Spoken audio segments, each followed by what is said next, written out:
Welcome to today's Attaining the Worlds Beyond review. Today we are reviewing chapter 29, Transformation of Our Nature. It's a very short chapter, but very deep.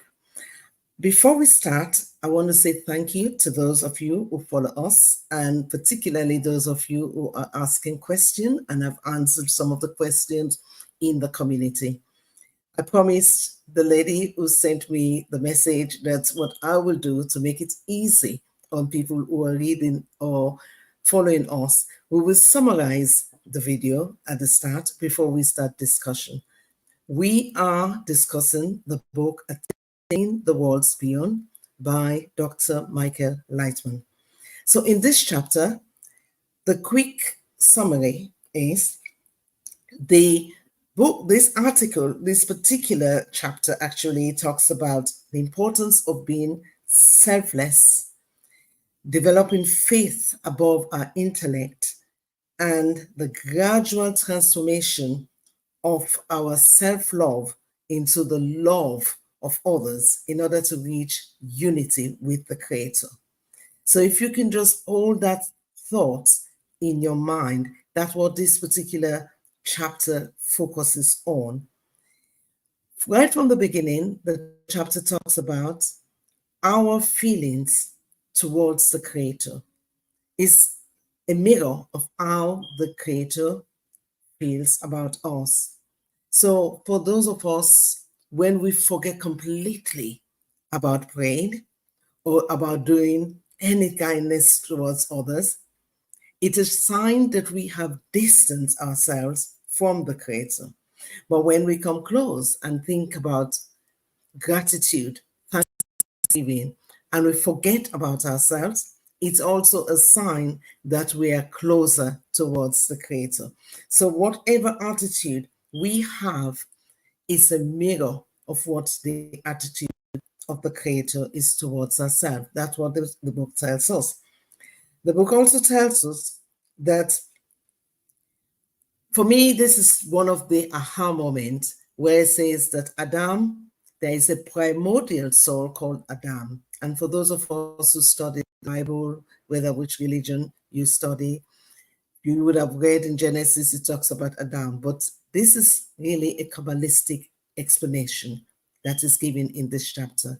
This primordial Adam descended in one of the worlds we talk about at Zilot into our world because its spiritual quality became different from that of the Creator. And for me, the summary was, aha, so what is this all about? Every one of us are in this planet to transform this incorrect quality that the primordial Adam descended into this world with, which the book says was broken into 6,000 pieces and is clothed into creatures, which are us, by the way, our grandparents. What work they have not done in the past, that is transferred on to us to do. And the same will happen to our children. They have to continue the work. So all of us have the responsibility to ascend spiritually, to make this correction to this primordial soul called Adam, to rise above this world. So I'm going to hand over to Francis. Thank you, Sheila. Yeah, that is a great summary. As you said, the primordial Adam, in other words, fell. That is what is described in the book as the spiritual descent or the fall of Adam. And the fall was from the world of absolute.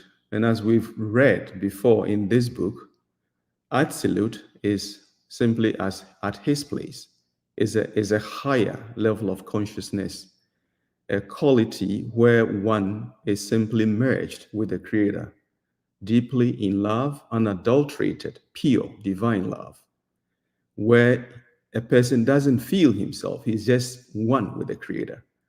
And Adam fell from that level into this, our world, where the soul broke into 600,000 parts.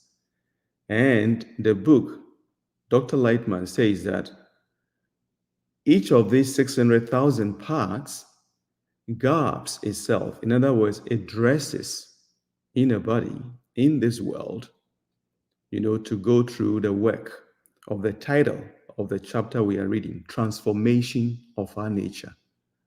Because as we have emphasized again and again in this book, our nature is basically two parts. Egoistic part, which is just self-gratification, self-love. All that I can do is just I, me, and myself. As against the other part, which is altruism, which is, as Sheila said, to give, to be there for the other, to think about the other, to be there for the other, and to live a life that fulfills the other, that fulfills the Creator. So the transformation of our nature, is actually, it stems from this premise. And I think at this point, I'll hand over to Tuso. Thanks, Francis. Yes, as we know, this book is Attaining Worlds Beyond. So, in order for us to attain the world beyond, we've been speaking about our desires, our nature from the beginning, and so forth. Now, this chapter is actually giving us the how to achieve that transformation of our desires from being egoistic to likening them to the Creator. And this is step by step, sort of a how-to book that gives you the steps in order to transform your own desires. And it speaks of how our souls fell from this one whole Adam that Sheila spoke about and broke into 600,000 pieces that fell into our world. And each of us has got that piece, even though it's only awakened in very few people. Lots of people, this piece is still covered by our worldly desires. We still wake up in the morning to go to work, to go to do our business, to do this or that in order to fulfill ourselves. But at the end of the day, that piece is still hidden under layers and layers of desires, our worldly desires. So this book speaks of how the spiritual journey involved transforming our egoistic desires into the altruistic ones, moving from a focus of personal or self gain to selflessness. And it emphasizes the importance of faith above reason, as our limited understanding often hinders the spiritual progress. It also encourages us to see challenges as opportunities for growth and to develop a sort of a devotion towards the Creator. So at the end of the day, we are slaves anyway. We are slaves to self, because everything that we do, it's only for ourselves.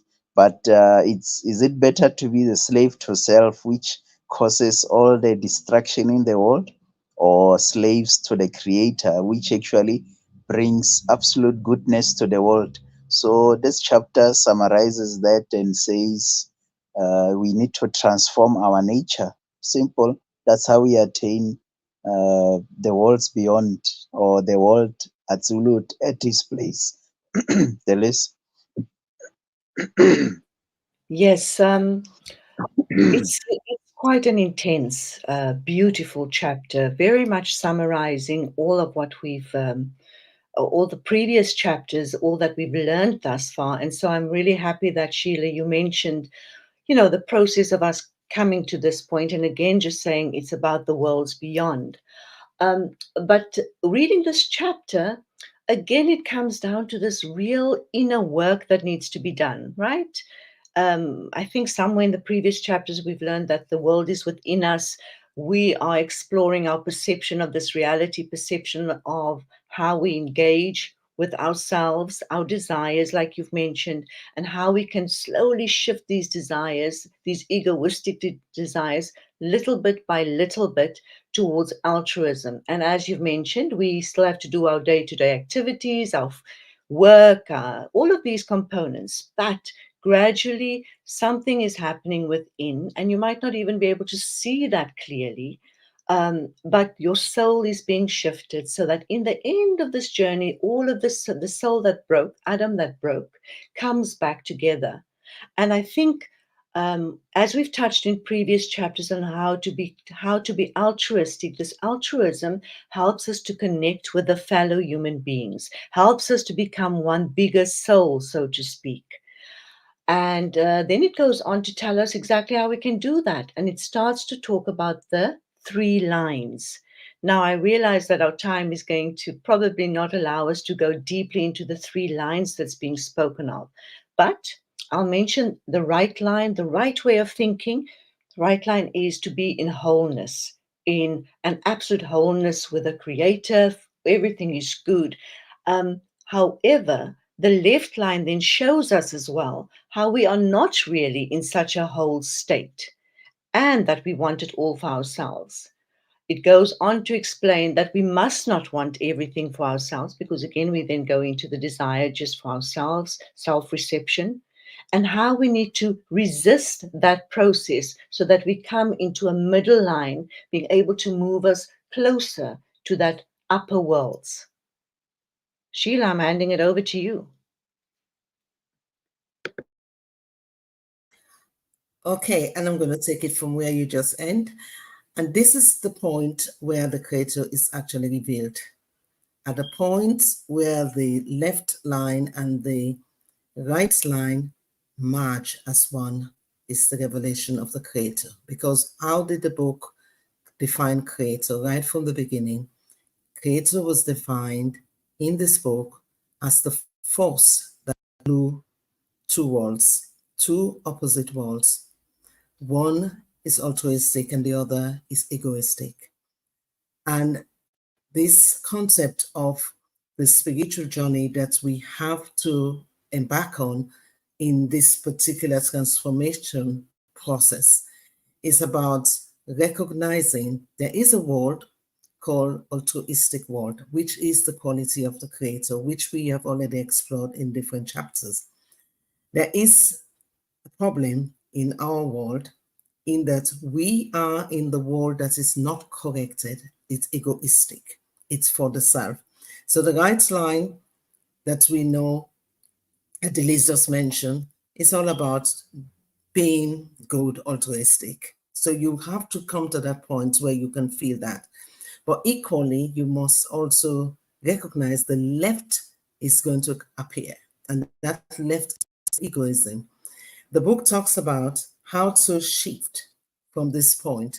It talks about the fact that one is tested right from the beginning as to whether they will be able to handle spiritual pleasure for the sake of the Creator or for the sake of themselves. Hence the reason why when one begins to experience an accelerated feeling of goodness in the spiritual work, the Creator pause on that and remove it from them. Why? Because it's a test to see whether that was the motive for your work or whether you genuinely want to become a worker of the Creator. So at the point of that, you could experience 2 things. You could go into a state of despair and basically say, wow, I've just lost everything since I started studying spirituality. What in the world is going on? I don't want nothing to do with this. I want to go back to what I used to do. Or you become very focused on all the problems that's happening in your life, because that also is a temptation. And as soon as that happens, you already demonstrated that the purpose of your spiritual work was to get reward.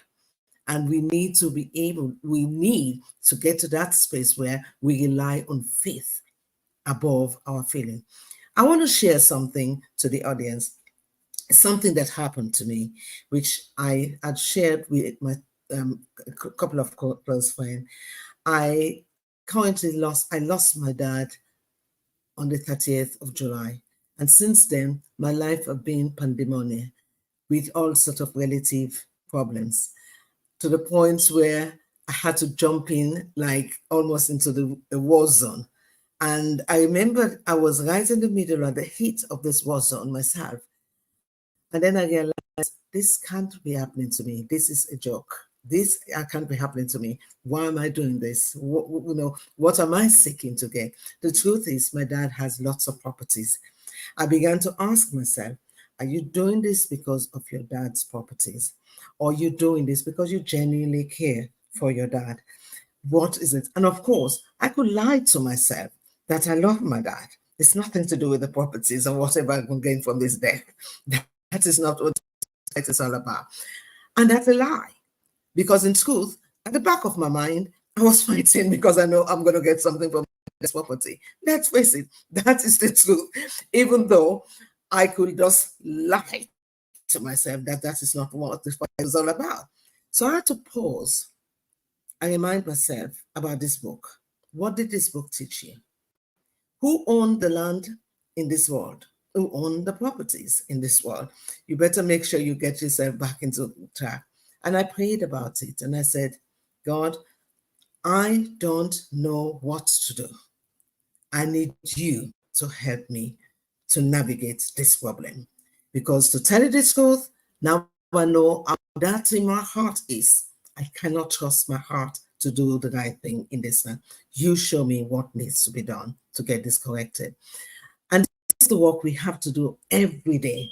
We will be met with challenges, and we have to recognize the right, the left, and then get to the middle where we ask the Creator to appear. That's the practicality of this book. Phyllis, do you want to say anything before we close?